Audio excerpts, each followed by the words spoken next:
All right. So hello again to everyone who is joining now. Welcome to an introduction to a multi-tiered system of support. My name is Ellie Sanchez. I'm an associate with the Rennie Center. And I'm excited to welcome you all to this session. And so as we get started, I just want to give a quick overview of what Thriving Minds is.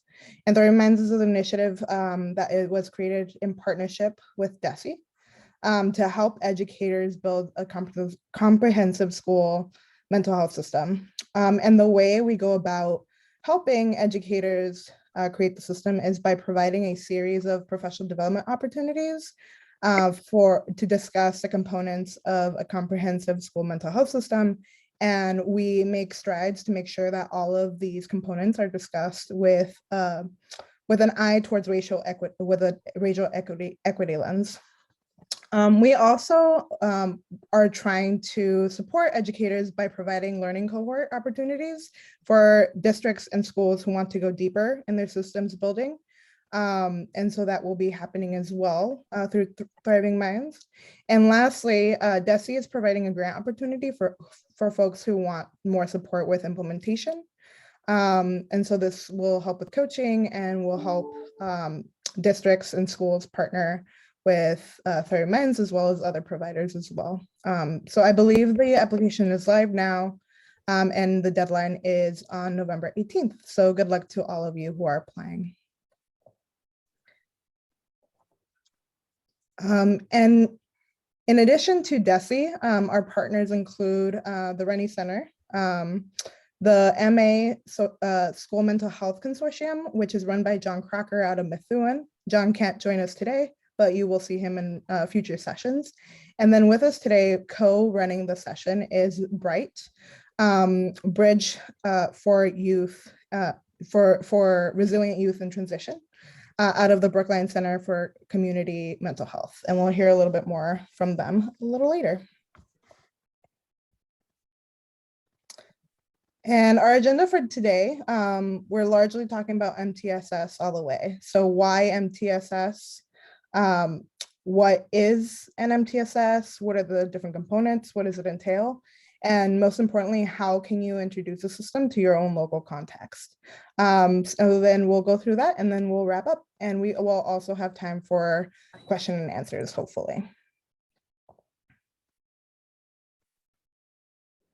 Great, and so then quick introductions here on the Rennie Center and from BRYT. So the Rennie Center is an education, research, and policy organization that works to improve public education through well-informed decision-making based on deep knowledge and evidence of effective policymaking and practice. And then I'm gonna shoot it over to our friends over at BRYT to introduce themselves and also to bring us into our next activity in the next couple of slides. So Paul, over to you.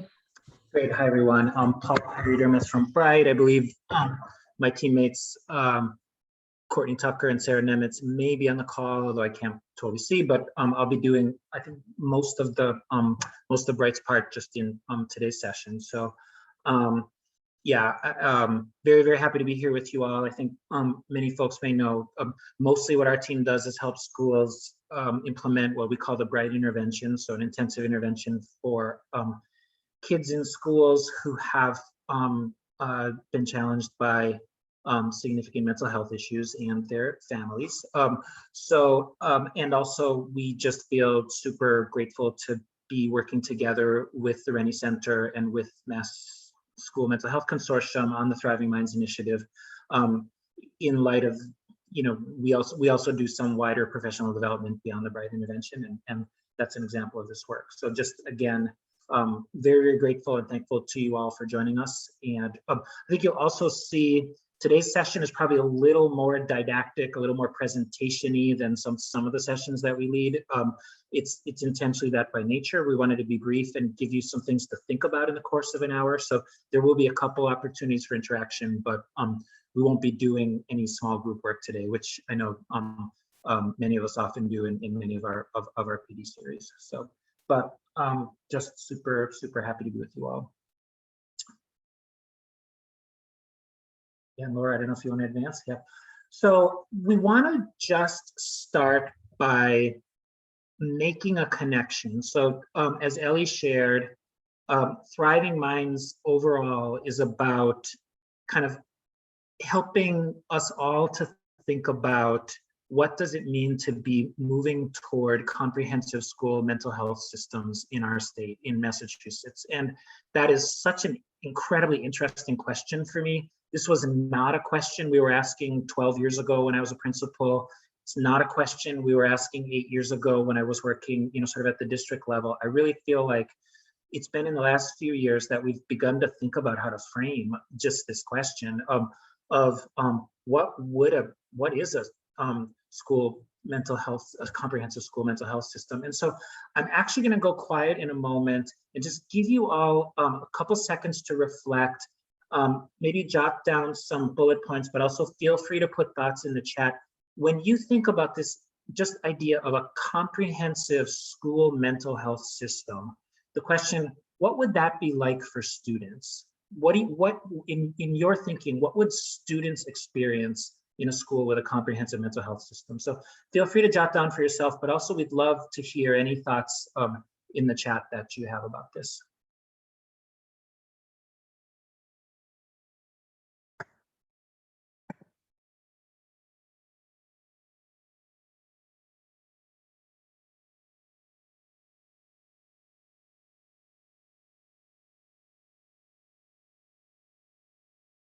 Michelle says freedom, support. Proactive mental health support. Thanks, Nick, for all students. Yeah.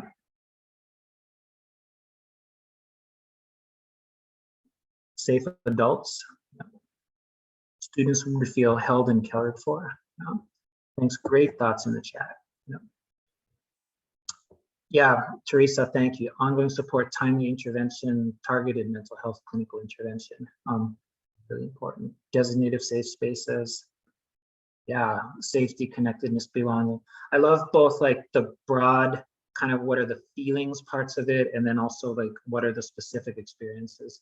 Yes, thanks, Ashley. Every student has access to mental health supports if and when needed. So love it. So please feel free to keep reflecting on that. And I feel like Laura, if you don't mind advancing, I will tell you some of what, in a broad way, what we think about. And if you look on the left, are what we think about, just some broad general senses about the student experience in a school with a comprehensive mental health system. So this notion of what all students would experience, right? We think all students would get good education about mental health, be exposed to meaningful opportunities to learn mental health self-care, and also there would be screening for all students. So yeah, so those are things that all students. And then there would be some students with emerging or moderate mental health challenges, and we think that they would get, supports kind of relative to their needs. So some of that might happen individually, some of that might happen in group settings, but again, to the thoughts in the chats, there would be kind of targeted supports for students with not super intensive, but emerging and moderate mental health challenges. And then we know that in every school, there are students who struggle with more acute mental health challenges and who are going to need more intensive and more customized supports. And when we think about it this way, right, then we begin to see why the MTSS framework is such a meaningful framework, right? Because this all, some, and a few, like, is at the heart of the thinking that underlies the MTSS framework. But then looking on the right side, it's also to recognize for students to have that experience, then what are some of the things that schools would need in place? So first of all, again, to folks' thoughts in the chats, this notion of well-trained professional staff with workable caseloads, right? And also with clinical supervision, right? The ability to get support and supervision around working with kids. Then the idea that also all staff, not just mental health professionals, but all staff would share a common framework and a common language related to mental health and well-being, right? And we know that some schools do this using things like the mental health first aid framework. Other schools do it with things like DBT. So we don't say what is the right framework, but just that all staff would be connected, and there would be a common language and way of thinking about mental health. And then thirdly, that there would be good systems, right? So referrals, deciding which students get which interventions, monitoring how kids are doing over time, deciding when students are ready to exit, in which cases an intervention or support isn't working, so we need to try something different, that there will be good solid systems for that work. And so again, the whole Thriving Minds initiative in some ways is it's always like unpacking what's on this slide and seeing like how does that really work pragmatically and in a detailed way in schools. But this is like in a broad way, our very basic most introduction to the notion of a comprehensive school mental health system. And it really aligns well with MTSS, which is why we wanted to share it with you. So Laura, if you want to advance. Great, and I think I'm turning things back to Rennie for a moment. Great. Thank you, Paul. And hi, everyone. My name is Chad Dontremont. I'm the executive director at the Rennie Center. I'm delighted to be with you. I'm just going to pop in for a moment and take us through a brief exercise before we return to Paul and he breaks down the components of an MTSS. And if we took just a moment in the chat to think about what we would envision being a comprehensive mental health system, and Paul broke down some of how those components would be put in place, I want us to all do a little bit of self-assessment of where we think we are, our district, our school, our individual settings that may be in a classroom or in another office in a building, right? So do me a favor, a little Zoom orientation right here. First and foremost, if you move your cursor, you will see on the upper right-hand corner a little button that says View with a grid. Make sure that you have put yourself on side-by-side gallery. If you click on that view, you'll get a drop-down menu. One of the choices, side-by-side gallery. Click on that as opposed to speaker. And you should see a number of windows pop up and not just my face, which would be in speaker view. You still should be able to see the slides. 2, scroll down to the bottom and you should see a list of buttons. The one on the far end says reactions, has a little emoji. If you click on that, you should see an option in a pop-up menu that says raise your hand. I just did it on mine. And a hand should pop up raising your hand in the window. Do me a favor, if you can click on that, raise your hand. And it should be good to see. Yep, I see a lot coming through. Claudia, Danielle, Jen, Jessica, on down the list. Good to see you all. And just one last piece of guidance. If you're in the gallery view, you should have arrows at the bottom and top of all of the little windows for everyone. And you can scroll through and you can see what everyone's doing. Thanks everyone for popping up your hands. And what I want you to do is walk us through an exercise where we think through a system of supports for students. So take a look at the slide in front of you. This isn't intended to be comprehensive. There's many things that schools, districts, communities could be doing that aren't on this slide, but it's many, many, many of the programs that you all are probably running and supporting in your own environments. Take 10 seconds or so just to look it over and read everything on the slide.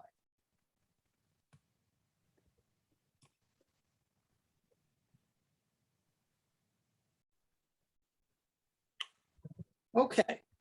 I'm going to run through a list of questions. And if the answer is yes, keep that hand up. If the answer is no, you can click on that reaction button again. You'll see a spot that says lower hand and you can put it down. Okay. Question number 1.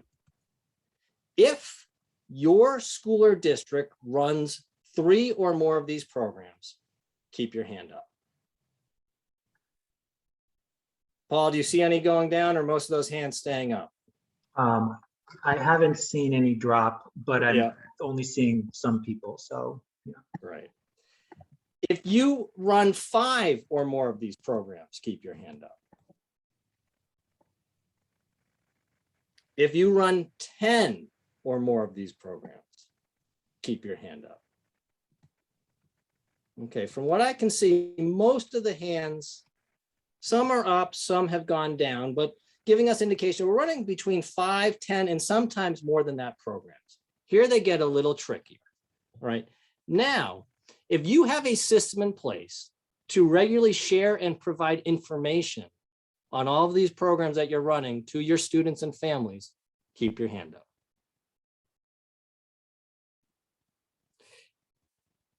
If you have a team that regularly meets to review student strengths and challenges and makes referrals to these programs that you've reviewed, keep your hand up.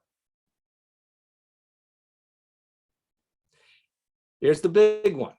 If you collect data on these referrals and interventions and can report out right now how all students are progressing in these programs to take further action, keep your hands up.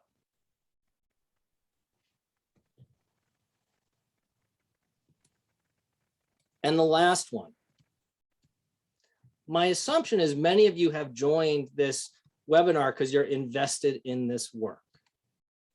So if I was to ask the same questions to a random educator in your school or district building, and they would provide and be knowledgeable about the same answers you just gave, keep your hands up.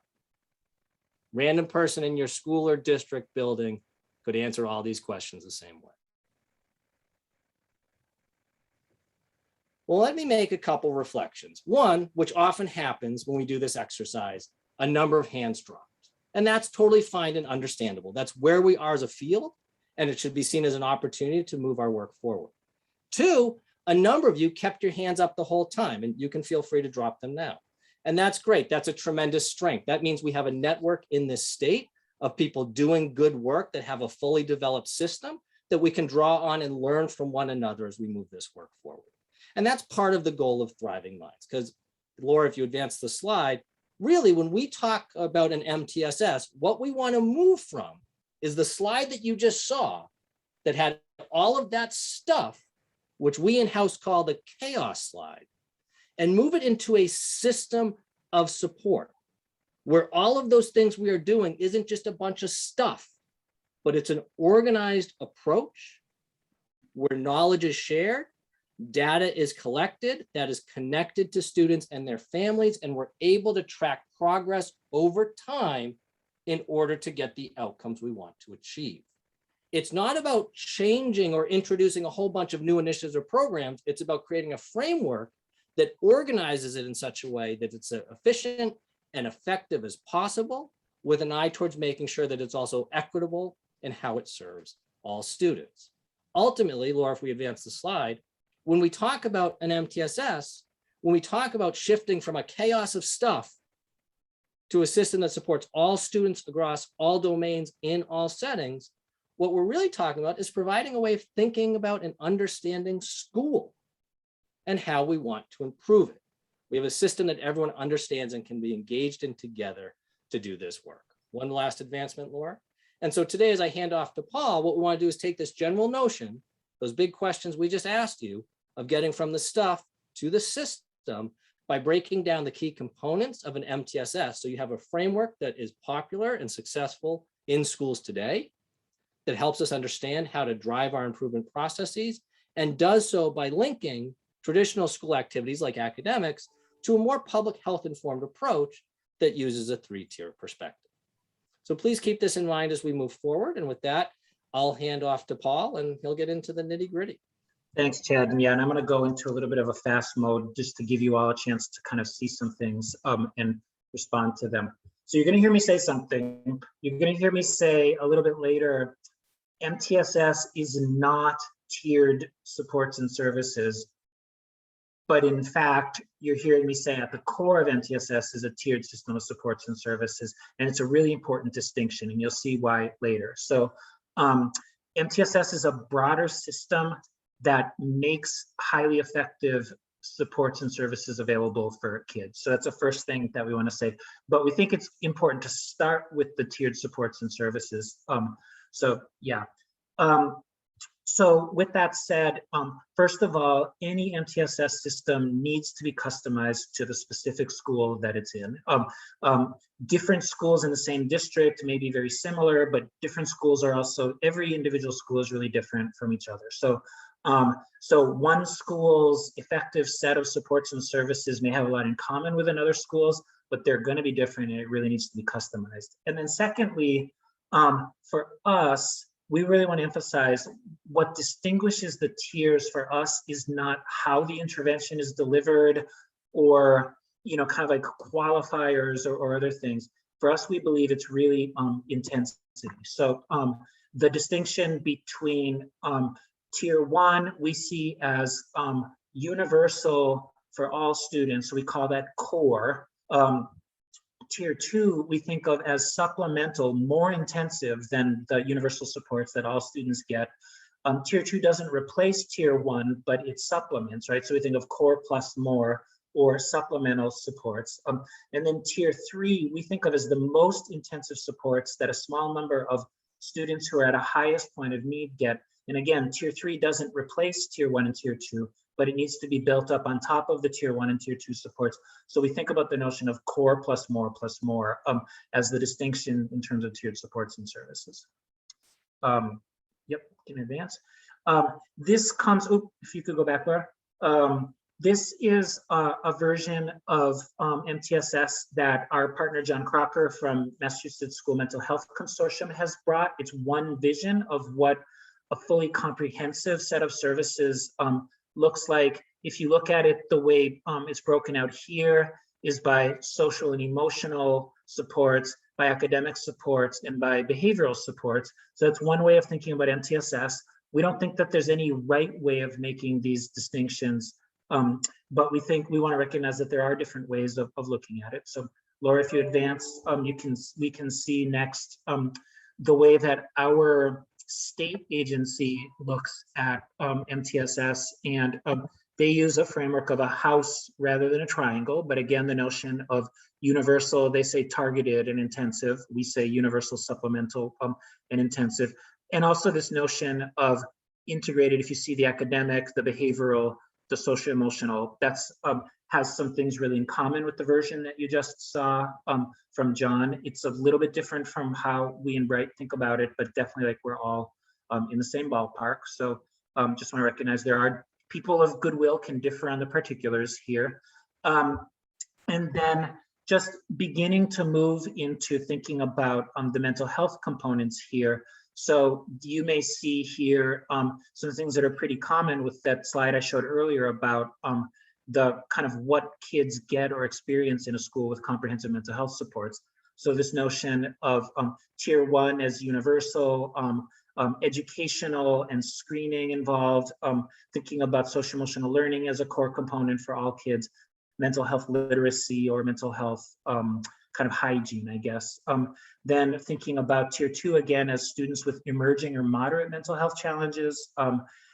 That may be regular time with an adjustment counselor or a school social worker or other counseling figure in the school. That might look like group participation. So, yep. And then Tier 3 supports being the most intensive supports. They will often be individualized, but there's a point that we'll make in a second again about kind of some misconceptions about MTSS. But again, this notion of universal, targeted, and intensive fits with mental health, whatever broader framework that we're using. So this is the Colorado Department of Education definition. This is one of many definitions that are sort of out there. We like this one because it really emphasizes continuous improvement and the notion of a framework, thinking about MTSS as a broad framework. And then this really, focus on use of data, as Chad was really highlighting, and careful data-driven decision-making, database decision-making. And again, this multiple levels, multiple tiers. So we like the Colorado definition, recognizing that, again, there are various kind of permutations of these definitions.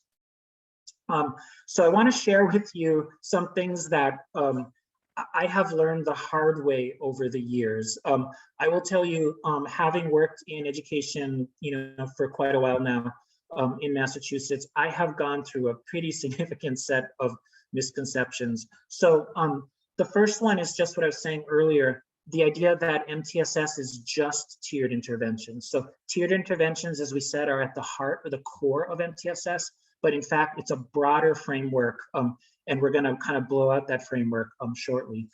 But then I will tell you, about 12 years ago when I was a principal, I had some staff members go off to a conference about RTI, and they came back and I was like, so what is RTI? And they said, well, that's the new special ed pre-referral process. And that's what I thought for a while.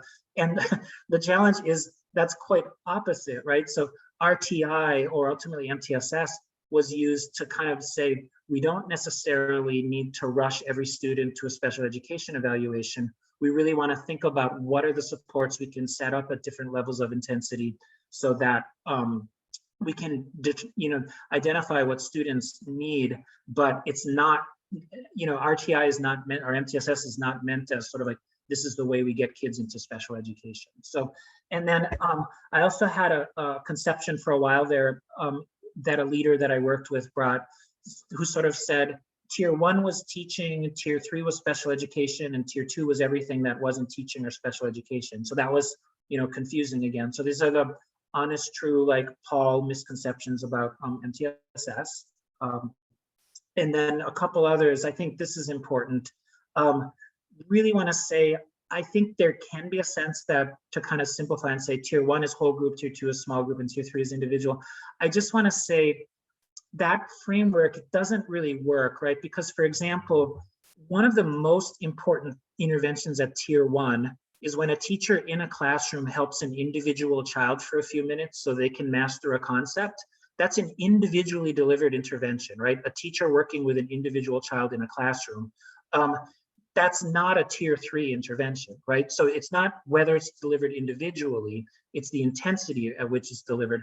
Also, some tier 3 interventions are delivered in small groups. Some of the most intensive reading interventions in schools, for example, are delivered in groups of 2 or 3 kids. So, again, we believe in moving away from the idea of how it's delivered to the idea of how intense it is as the distinguisher between tiers. And then this last one here, I feel like this is a very, very common way of thinking right now in our country, that MTSS is sort of RTI plus PBIS. And I think I want to really recognize RTI is really important. MTSS, PBIS is really important. Diana, yes, we will share these slides. But we think that RTI and PBIS themselves do not comprise the MTSS framework. They don't define it. And I'm going to explain what I mean in a moment. So can advance forward. So just to give an example, this is from BRYT. When we're working with schools, as I mentioned, we're working with schools to plan the tier 3 BRYT intervention very often. And so for us, it's really important to understand BRYT is an intervention that integrates academics and social emotional learning and mental health with some of the kids who are, struggling with some of the most severe challenges in a school. And so it's important for us to understand what are the academic supports that are in place at that school and interventions when we're helping a school, what is happening with social emotional learning and what's happening with mental health at that school. And then also, what are some of the broader things, if you look over on the right, the things that adults do, the adults and the things that adults do in order to make good supports and interventions possible for students. So in BRYT, we think about social emotional learning sort of as having a lot in common with mental health work, particularly at tier 1, but not exactly the same, particularly when we move up into the higher tiers. So we think that it is a little bit different to address like a lagging social skill with a student, which has a, kind of like a skills development piece, from addressing, let's say, a student who's struggling with significant anxiety or depression, where skills building is certainly part of the work, but also we think it's important to bring a more kind of clinically informed, treatment-oriented approach to working with students, and certainly true at tier 3 as well. So just to say, we don't think this is the right way to frame up MTSS in a school, but this is the framework that BRYT, that our team tends to use with schools. And when we're working with schools, we think it's kind of helpful to kind of try to get it all on one page so that folks can kind of see their schools on a t-shirt, as it were. But, we do recognize, again, there are other ways of breaking up this framework. But for us, we think that sometimes when we reduce MTSS to academic, to RTI plus behavior, PBIS, we can really lose the mental health component of the work in schools. And so we think it's really important to be identifying mental health sort of like on its own. So that's why we think MTSS is more than RTI plus PBIS. Great, so Laura, yeah, and just to say, we're gonna dig into kind of the infrastructure pieces in a moment, but just want to give everybody a second to stop and think, and feel free again to put thoughts in the chat, or if anybody really wants to unmute and speak briefly. What have we shared that really is like, yes, of course, I already knew this. This is exactly the way I've thought about MTSS. What have we shared that maybe is a little bit different from how you've thought about MTSS? And is there anything that we've shared that feels like a little bit challenging for you? So again, I'm going to be quiet and invite folks to share responses in the chat.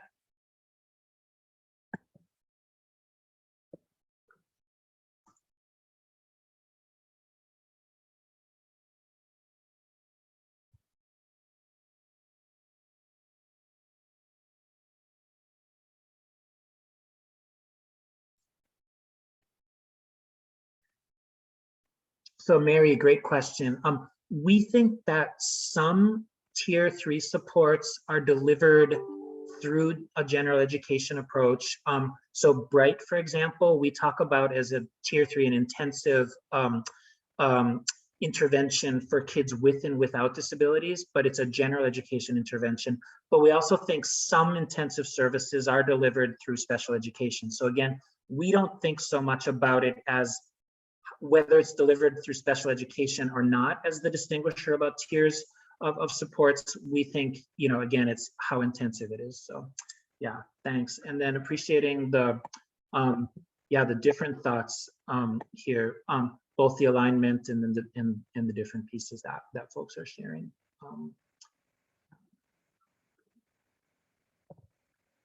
Great. All right. We will keep going because we have a lot to share today. But again, if folks have thoughts or reactions, please feel free to keep popping them in the chat.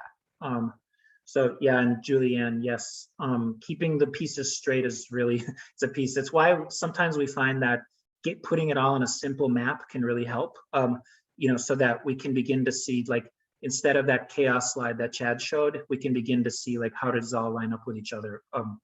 So yeah. So as I said again, you know, this notion of the framework that includes the tiered supports and services, but is something bigger. So want to talk about what we really mean by that, beginning with some broader concepts. So advance for. Yeah, things happening. So first of all, we just want to recognize anything that happens in a school is happening in a wider systems context, right? And wider systems either make the work easier to do and better for kids and for families and for staff, or wider systems context can make the work, you know, more difficult. But if we think, you know, every school's MTSS work is happening in the context of the leadership and governance of the school and of the district, within the context of all these policies and approaches around finances and human resources, how professional development is delivered in a district, broader culture and values, you know, family community partnerships. So just to say, so this wider systems context, we don't always include it in our maps, but it's critically important, right? So to the degree that we have healthy, functional, wider systems, it's more likely we're going to have really effective MTSS systems. And to the degree that we're challenged with, you know, more difficulties in these wider systems, that's going to have an impact on how quickly we can create effective system, MTSS systems. So can we go ahead and advance?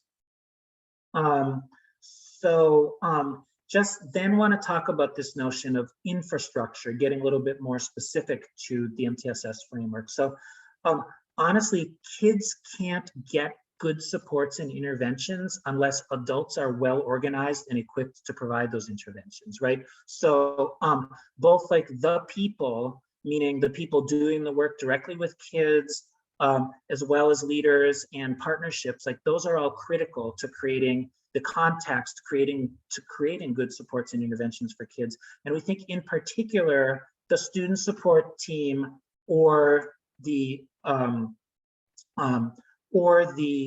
equivalent is a really important piece. So yeah, and then also just to recognize also these things like having really clear, you know, making sure that the SST or, you know, similar team that drives the MTSS system meets regularly, that there's clear expectations, that there are clear, you know, processes that happen. So really, really important for making good things inside the triangle.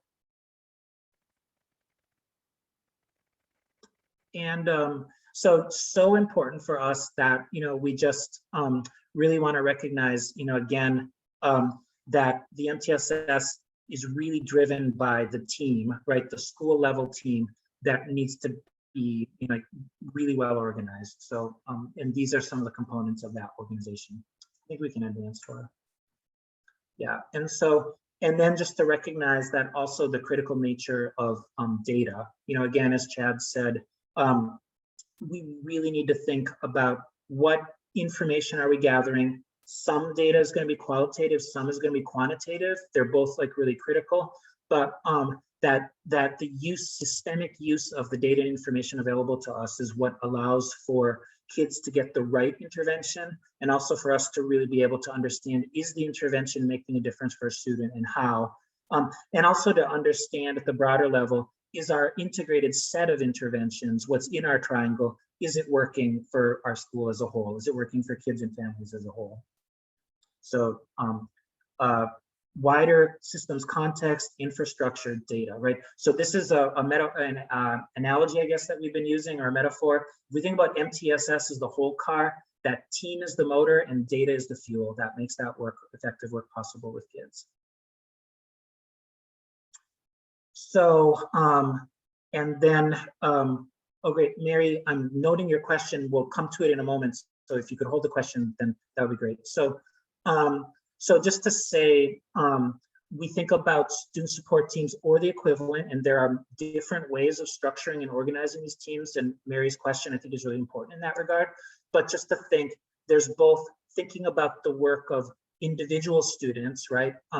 The kind of like deciding what are we going to offer to this student and how are we going to know if we're being successful with individual student, right?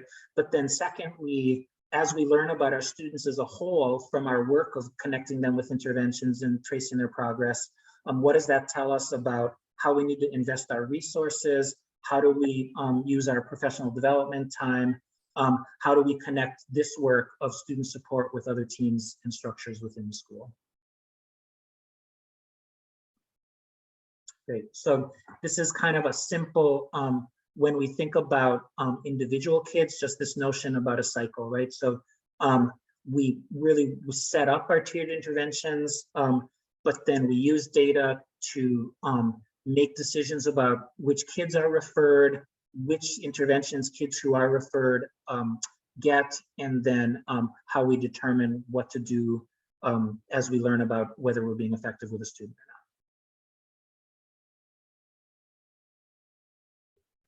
Move. Great. So I'm going to turn things back over to Rennie, but just to say again, for us, the really, really important takeaway, I think, is the tiered interventions are at the heart of the system, but these wider drivers of systems, interventions, teams are critically important. And Mary, I will just say briefly to your question, we are agnostic on the right structure for teams. Some schools have things like they have a tier 1 team, you know, particularly schools that are highly invested in PBIS, that can be a really important team. And then their student support team might be a tier 2 and 3 team. Some schools have a single team that integrates both academic and non-academic interventions. Other schools have an RTI team that's a little bit more academic focused, and something like a student support team or a wellness intervention team that's a little bit more non-academic focused. We don't think, as we said earlier, we don't think there's one right way. We know there's a right way for each school. And part of the work that we think is really important is for folks who are leading this work in schools to really think, what is the right way for our school? To try things, to try different approaches, different teaming structures, and then to be really open-minded and flexible and willing to make changes as we learn. So that's my quick response to a really important question that you asked. And happy to turn things back to the Rennie team. Great. Thank you, Paul. Much appreciated for that comprehensive breakdown of MTSS. Great to see questions coming through the chat. Please keep them coming. Paul or I are happy to do our best to try to answer them, and we should have a little time at the end of this session for Q&A as well. One reflection on the chat about how difficult it is to support students as they move between schools, and Paul's answer to that is, it speaks to why the importance of building a system for MTSS is so valuable, that we really want this work not to be the burden of an individual or a couple of individuals and run the risk of things breaking down if that person moves on or something shifts in their job. It's really about building those core components that Paul made reference to, having an infrastructure that draws on the entire system within the school, within which a school functions, having a team that is organized to take action around the needs of students and their strengths and is regularly reviewing. And then having a process put in place where that team meets, reviews data, assesses the outcomes, makes referrals, and then reviews the results to take corrective action as needed. And that sort of moves us forward to the next section of the conversation about how to use an MTSS. Well, implementation of any tool or strategy is a thorny issue, and we don't really have time to go through comprehensive implementation of MTSS. That's something that Thriving Minds will continue to get into in later sessions, and we'd encourage all of you to join, to reach out to us if you have specific questions. But what I do want to do is touch on some look-fors, some specific things to keep in mind as you're moving forward that MTSS to make sure that it's working as effectively as possible. So first look for is to look for barriers in your environment. That keep in mind, most of the time students in a student's day is not spent in school. It's in their community, it's in their home environment. And often things that are influencing their learning, their behavior within the school environment is influenced by those out of school factors. And it's important to see those connections and figure out how you can break down those barriers and identifying ways to support students. One way to do that is not to think of MTSS as operating in isolation, that you can draw on other strategies, some of which we've talked about today, to pair with MTSS to give a more robust and comprehensive approach. An example would be universal design for learning as a way to structure your classrooms, or culturally responsive and sustaining education. And when we talk about that latter one being cultural responsive, thinking about opportunities for student voice and agency where they can better communicate their strengths and needs, or thinking about how to affirm identities through things like affinity groups, or bring in lived experiences of people from the community into your schools and classrooms so people can experience that learning with people that they identify with. These are both strategies that can ultimately augment the purpose of an MTSS by giving a much more well-rounded educational experience.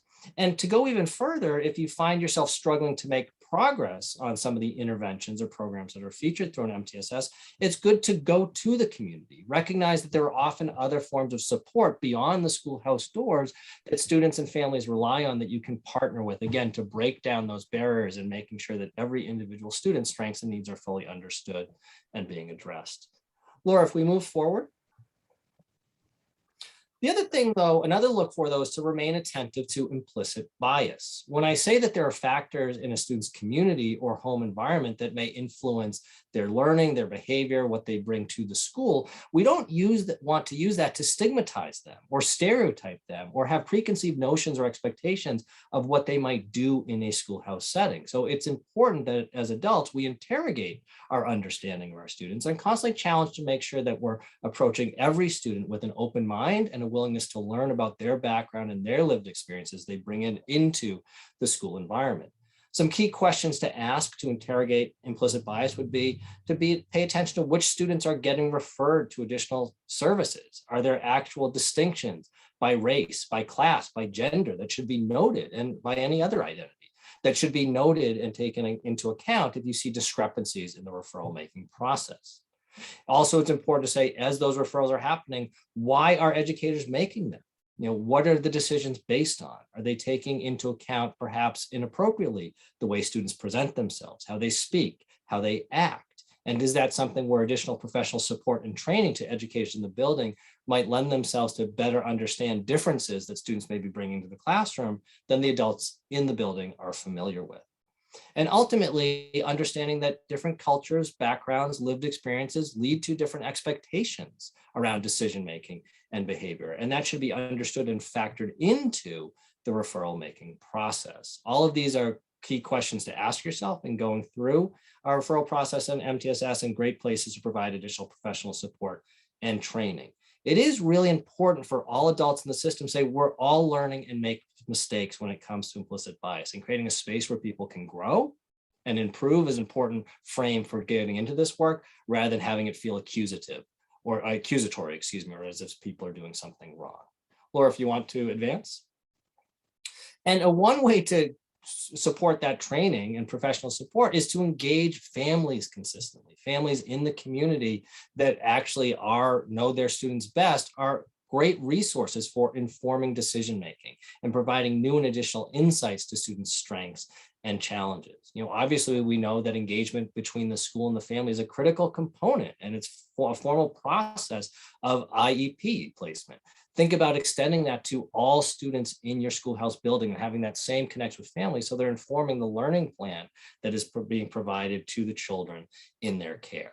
And this can be particularly important when it comes to mental health issues, where families may be seeing something in a home environment that manifests itself differently or not at all in a school setting. Ultimately, if you're keeping these things in mind, addressing implicit bias, being attentive of broader factors within the environment, making engagements in families, it's to take on each student as the individual they are and recognize that there are no tier 2 students.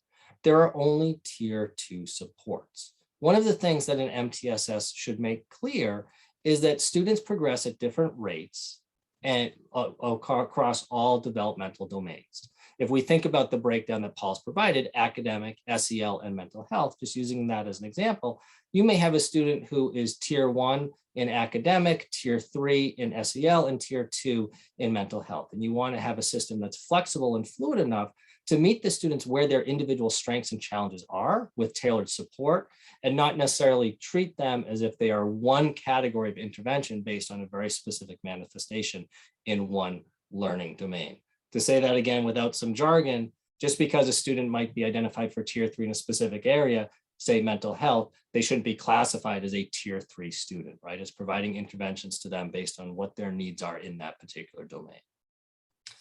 And finally, the way to sort of address all of these things, we would argue at the Rennie Center, I'm sure BRYT would support, is to be really attentive to data. If you think back to those questions that I asked at the beginning, once we got beyond how many programs are you providing, are you sharing information on programs? Are you meeting regularly to review data? And then you're able to assess results for students. This is a critical piece to get beyond subjective understandings of where students are and make more objective placements. This includes doing things like disaggregating data to examine which students are getting referred to services by race, gender, other identities, as I mentioned previously. Part of that family engagement strategy means gathering feedback from students, from families, certainly also from educators in your system, SST members and school leaders about student services and supports and how they're working. And then as a team, again, meeting regularly to discuss that so you understand what's working well, what can be improved in both the classrooms and the school levels. Laura, you can advance. And then, thank you. Oh, that's okay. You can advance to the next slide. Great. So that, I think we're going to move on to our wrapping up. Thank you, everybody. Thank you, everyone. So to wrap up, we want to include a few links in the chat box so you can find out more information about Thriving Minds and the sessions we have coming up in the next year or so. So to do that, Laura is going to insert the links there as well as a survey to see what you thought of this session and what we can improve on and what we can do better. But before we close out, and as you're filling out the survey, we would love to spend some time answering any additional questions that you all have for us. So feel free to put them in the chat, or you can unmute yourself and we will answer questions.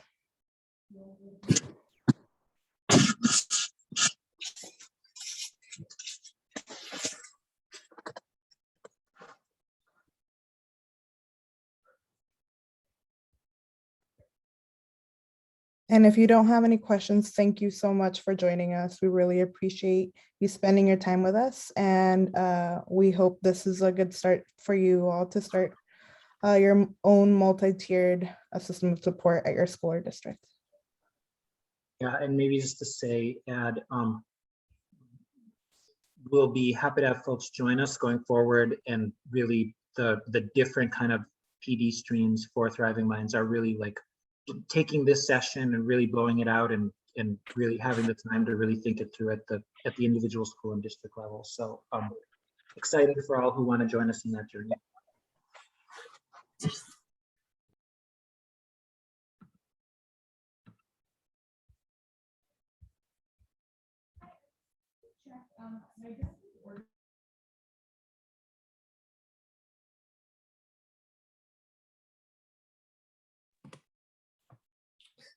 All right, well, Ellie, I think, oh, you waited just long enough. We've got some questions coming in. I'm good at wait time. Yeah, exactly. Brings me back to my old days of being in an 8th grade classroom where no one would say anything. I was the teacher, not the student. Paul, this might be a good one to come to you. What do you recommend for tier 1 data collection to refer to tier 2? Yeah. I think it's so, Mary. I think one of the classic things, and again, such an interesting piece, because the reality that the notion of universal mental health screening is now sort of on the table in our state and in many of our schools is really really important and interesting. And what I do want to say is our teammate John Crocker, who you may know, is sort of really been at the heart of advancing the vision for universal screening. And when I first heard about it, I was a little bit terrified, because it sort of felt like both how do you get to screening all kids, and then secondly, what do you do with the screening information? And there will be an upcoming Thriving Mind session where John presents, and he helps like talk us all off the ledge in that regard. You know, the notion that we don't move from 0 to 100 with universal screening, the idea that we start with small, carefully selected numbers of kids and then work up over time, you know, so take it in smaller chunks. But that's one piece I think that folks often think about. And then I think there's also yes, and Kelly, I haven't personally used the DESA, but I've seen the DESA used in different districts, and I've seen it provide incredible information again. So I think that's another really powerful and valuable tool that some schools and some districts are using as a tier 1 kind of data collection piece. So yeah, and then I think also some schools use, gotcha, Kelly. So some schools also use something that might be like a little bit more of an observational system. So something like a whole class kind of review process that someone in the school might do with teachers.